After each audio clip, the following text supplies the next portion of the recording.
now with my bloody nose sleeping. You're on your tippy toes, creeping around like no one knows. Think you're so criminal. Bruises on both my knees for you. Don't say thank you. Oh please, I do what I. 이제 복음서로 와서 보면 다른 기록들이 나와요. 다른 기록. 복음서가 4개잖아. 기록이 다르잖아요. 4개라서 문제인 거야. 하나만 있으면 좋은데. 그러면 아무 문제 없었지. 그것만 믿으면 되니까. 근데 예수님의 족보가 2개가 나와요. 아, 근데 2개가 너무 달라. 그럼 어떤 걸 믿어야 돼요? 그러니까 하나가 유리 구성이 틀린- 무너지는 하나가 이게 틀린 게 문제가 아닐까요? 아닌 거니까. 이건 마태가 진짜냐 누가가 진짜냐 이렇게 돼버리는 거니까. 아, 뭐 둘 중에 선택할 만한 문제가 그래서 이제 아니라는 거죠. 한 가지 해법은 둘 다 맞다고 말하는 거겠죠. 그래서 이렇게 누가복음의 족보를 마리아 족보로 만드는 분들이 있어요. 근데 그러려면 또 이제 우리가 역사적인 허구를 만들어놔야 돼. 왜냐면 연산 족보라는 게 개념 자체가 없잖아. 근데 그 당시에 그게 있었다고 전제해야 되잖아요. 그건 답이 안 되지 사실은. 그럼 어떻게 달라요? 그럼 이거 어떻게 할까요? 그러면 마태가 더 좋아 보여. 마태를 택해. 그럼 마태를 택했어. 근데 그러면 맞냐? 구약하고 비교해보니까 또 달라.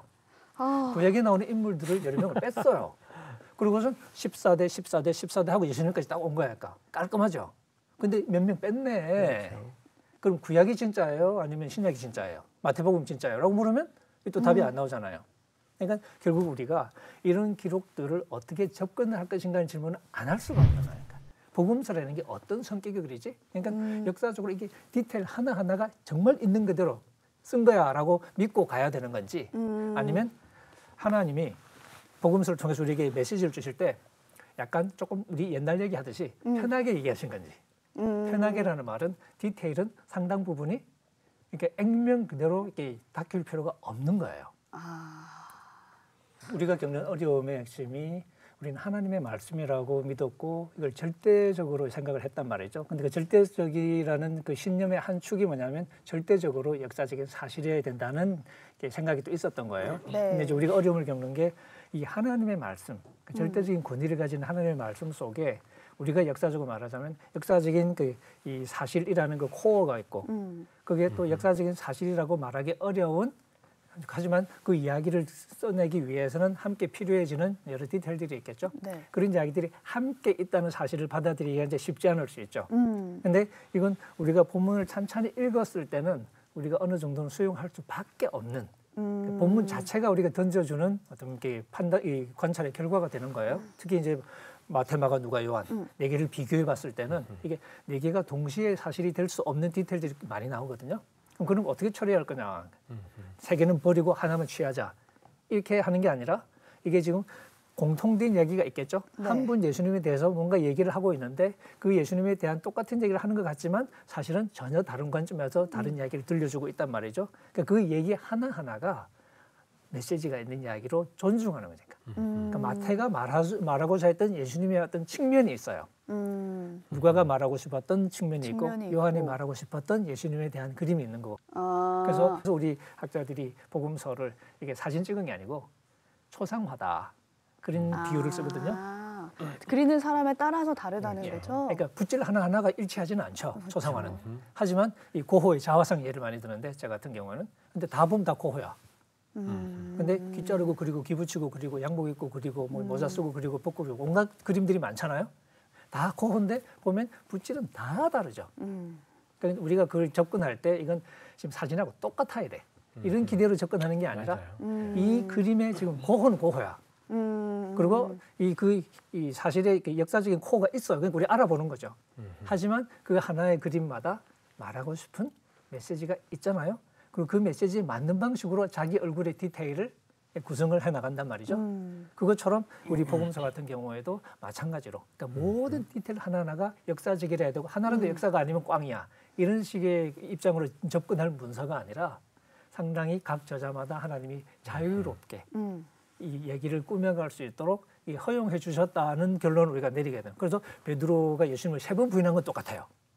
근데 베드로에게 시비 건 사람은 또 다 달라. 그런 것처럼 그러니까 그게 별로 그러니까 문제가 안 될 수 있어야 되는 거예요. 그러니까 우리가 미리 알고 읽으면 되는데 근데 이게 하나도 사실이 아니면 모든 게 무너질 것 같은 조바심을 가지고 있으면 이게 진도가 안 나가는 거예요. 오히려 그 점에서 우리가 안티 기독교에 대해서 말을 할 수 있는 게 네. 그런 식으로 팩트 이거라야만이 권위 있다라는 생각 자체가 저는 성경이 말하는 것하고는 참 안 맞는 사고방식이다 싶은 게 있어요. 가령 뭐 복음서가 다 다른 것이 있지만 왜 유월절 들은 적 있잖아요. 유월절 왜 그렇죠. 어린 양의 피를 인방과 설주에 바른다가 되어 있지만 신명기에 가면 유월절에 피 같은 거 안 발라요. 신명기 유월절은 뭐 피 바르고 이런 것이 아니라 제사 드리는 날. 출애굽기 유월절은 양을 잡아서 우리가 다 먹어 채우는 날이고요.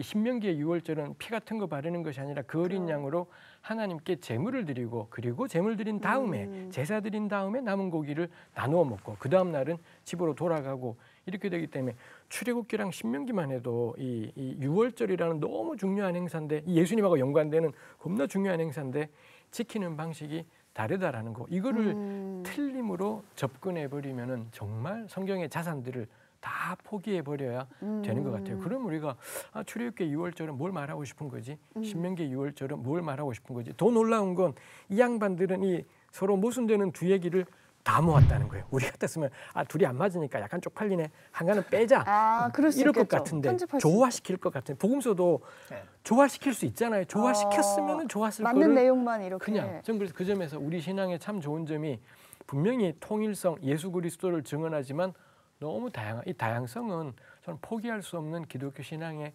자산이다 싶은 게 있습니다. 그 다양성 때문에 지금 이런 그렇죠. 얘기도 나오는 거예요. 그렇습니다. 이거 좀 포기할 수 없는 일인 것 같아요. 우리가 어떻게 읽는 것이 이야기를 가장 타당하게 읽는 것인가 하는 질문을 던지는 거죠. 그러니까 하나님은 뭐든지 하실 수 있지만 베드로에게 시비 걸었던 3번 부인하게 만들었던 그 주체가 누구인지에 대한 질문을 던지게 될 텐데 근데 그 주체가 다르단 말이죠. 그래서 이 종교개혁 시대에도 이 복음서 얘기를 하나도 안 틀리게 일치시키려고 애쓴 사람이 있어요. 그래서 얘기를 딱 만들어내. 여기서 걸린 거야. 그 사람의 결론. 베드로가 모닥불을 4번 쪼인 것 같다.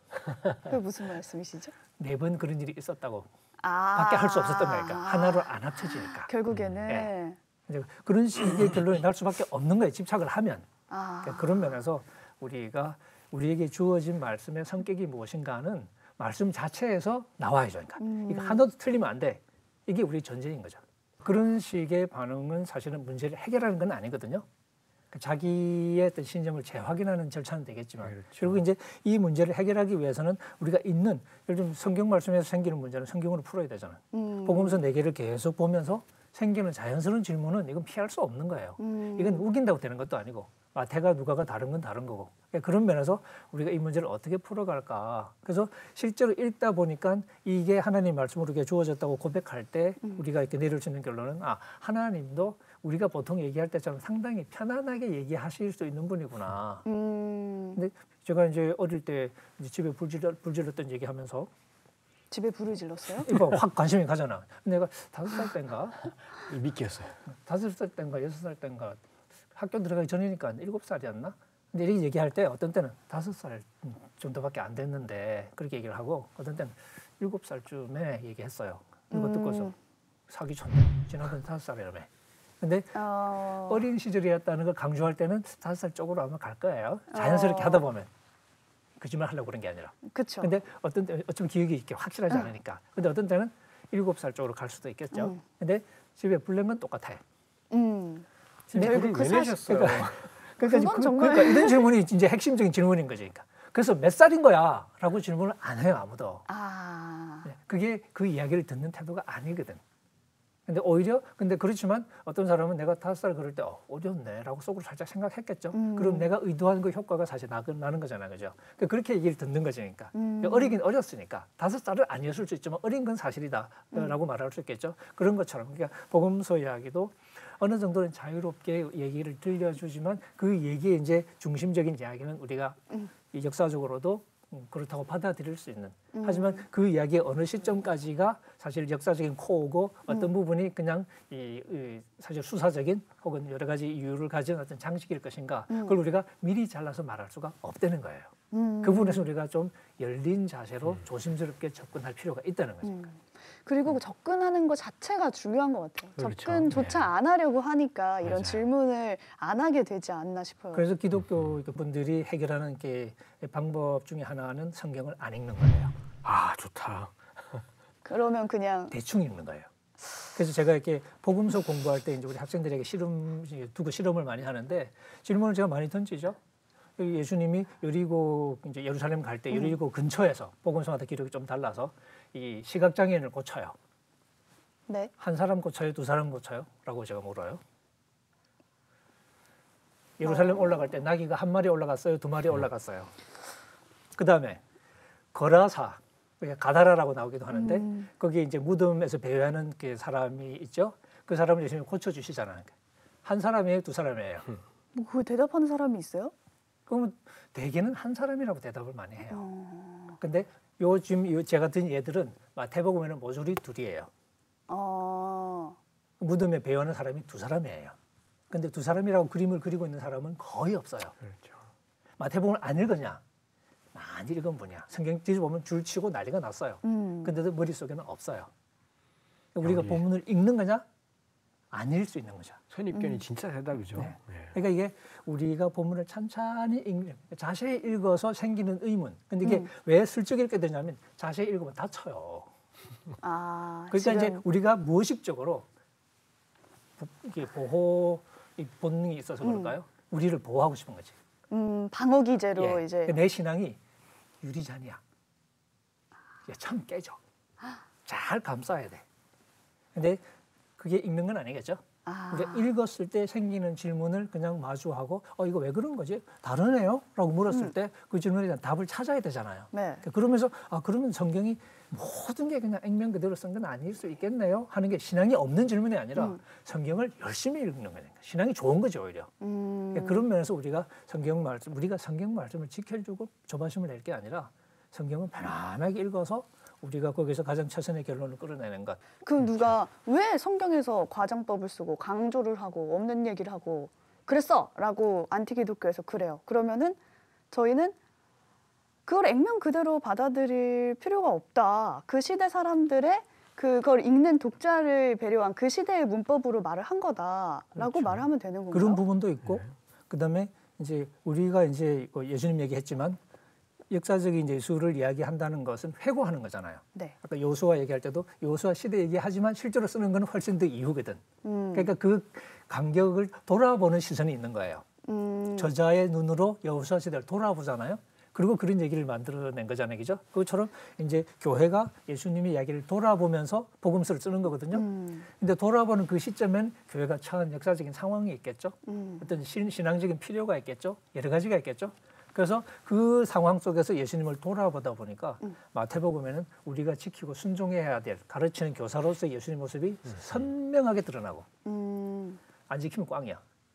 누가복음은 소외된 자들을 찾아가서 그 사람들을 회복하려고 애를 쓰는 메시아의 모습이 확 드러나고 내용부터 시작해서 그런 그림이 색깔이 나오잖아요, 그죠? 복음서 하나마다. 근데 그 색깔이라는 건 지금 돌아보는 우리의 지금 상황하고 무관하지 않은 거죠. 제가 이렇게 지난 시간에도 계시라는 게 결국 우리의 경험 속에서 계시는 이 상호적일 수밖에 없다는 이야기를 좀 했었는데 그것처럼 그러니까 근데 그런 눈길을 틀렸다고 말하는 게 아니라 우리는 어떤 자리든 설 수밖에 없기 때문에 색깔이 생겨나요. 그러니까 그 관점을 가지고 얘기할 때 소소한 디테일들은 어떤 부분에서는 그 자기가 이야기하고 싶은 부분에 맞는 방식으로 우리가 얘기를 하게 되죠. 그러니까 이 누가복음이 나오는 여러 디테일들은 예수님이 태어날 때 누가복음은 왕궁이 안 나오고 그냥 여염집이 나오고 마구간이 나오고 뭐 이게 마구간이 좀 이게 그냥 집안이겠지만 그런 이게 목자들이 나오고 반면에 마태복음은 헤롯 왕궁이 나오고 왕이 나오고 동방박사가 나오고 엄청 비싼 선물이 나오고 경배한다는 단어가 계속 나오고 막 그러죠. 이런 그림을 그리는 게 그게 이제 마태가 전하고 싶었던 예수님의 모습하고 맞는 방식으로 이제 이야기를 이렇게 그려가고 누가는 누가대로 그런 디테일을 그려가고 그게 역사적으로 사실이냐 아니냐를 탐구해 나가는 것이 아주 빗나간 건 아니지만 궁극적으로 거기에 우리 얘기의 승부가 걸려 있는 게 아니라 그렇게 해서 어떤 예수님을 만나느냐 하는 것이 사실은 더 중요한 거였죠. 그런 부분을 우리가 조금 염두에 두고 읽어야지 안 그러면 답이 없는 문제가 될 가능성이 많다는